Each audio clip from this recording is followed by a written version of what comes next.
દિશા કમિટીની બેઠકમાં વાઘોડિયાના ધારાસભ્ય ધર્મેન્દ્રસિંહ વાઘેલાએ તેમના મત વિસ્તારમાં જરૂરી પ્રશ્નો અંગે તંત્રનું ધ્યાન દોર્યું હતું। આજે વડોદરા શહેરના કોઠી 4 રસ્તા પાસે આવેલી જૂની જિલ્લા કલેક્ટર કચેરીના ધારાસભા હોલમાં Vadodara district development coordination and monitoring committee એટલે કે દિશા કમિટીની બેઠક મળી હતી। આ બેઠકમાં વાઘોડિયા મત વિસ્તારના ધારાસભ્ય ધર્મેન્દ્રસિંહ વાઘેલાએ તેમના મત વિસ્તારમાં આવતા જરોદ ખાતે વીજળીની સમસ્યા, આ ઉપરાંત અનેક આંગણવાડી અને પંચાયતોની જર્જરિત હાલત જેવા જરૂરી પ્રશ્નો અંગે તંત્રનું ધ્યાન દોરી તેના ત્વરિત નિરાકરણની માંગ કરી હતી।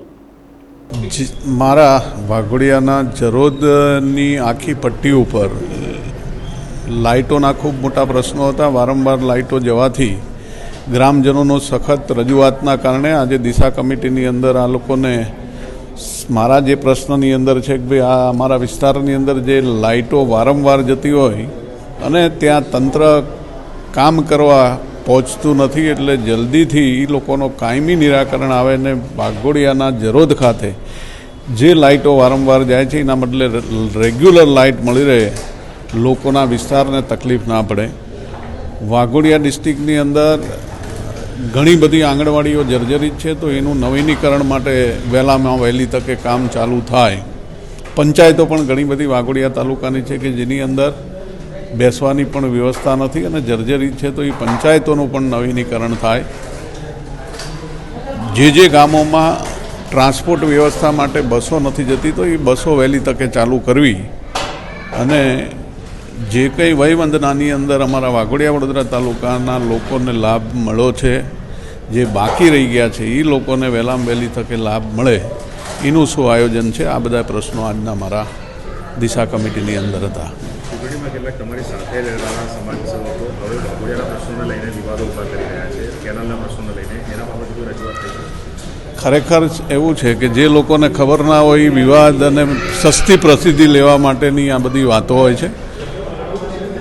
હું જ્યારે ચૂંટાઈને આવ્યો ત્યારે પહેલી જ વાર સરકારની અંદર અમારા વાઘોડિયાના પ્રશ્નોને લઈને હું ગામે ગામ ફરેલો છું। આ બધા જ પ્રશ્નો મારી પાસે હતા ને એ પ્રશ્નોની રજૂઆત કરીને સરકારે એને ધ્યાનમાં લઈને હમણાં જ આપે જોયું હશે કે એનું ટેન્ડર પ્રક્રિયા પણ દેવ સિંચાઈ યોજનાની કે આજે તમે રજૂઆત કરો ને કાલે ટેન્ડર આવી નથી જવાનું। આ સતત હું 2022નું ઇલેક્શન જીત્યા પછી મારા વિસ્તારમાં પહેલો પ્રશ્ન, પહેલી સંકલનનો પ્રશ્ન પણ મારો એ જ હતો કે ભાઈ મારા વિસ્તારમાં જે કંઈ માઇનોર કેનલો તૂટી ગઈ છે એને ક્યાર સુધીમાં તમે નવીનીકરણ કરશો, એ તમે સંકલનનો પ્રશ્ન જોશો તો પહેલી સંકલનની અંદર વાઘોડિયા વિસ્તારના ખેડૂતો માટેની ચિંતા કરીને એ પ્રશ્ન કરેલો હતો। વારંવાર સરકારમાં રજૂ કરીને સરકારે રજૂઆત સાંભળીને પછી અત્યારે દેવ સિંચાઈ યોજનાનું ટેન્ડર પણ આવી ગયું છે, એટલે આ ટેન્ડર પ્રક્રિયા 1-2 મહિનાની નથી હોતી। આ તમે સતત જ્યારથી વાઘોડિયા વિધાનસભામાં ચૂંટણી જીત્યા પછી સતત સરકારની અંદર રજૂઆત કરીને દેવ ડેમની જેટલી પણ માઇનોર કેનલો તૂટી ગયેલી છે એના નવીનીકરણનું ટેન્ડર હમણાં જ આવી ગયું છે। આપે કદાચ સમાચાર માધ્યમમાં જોયું હશે।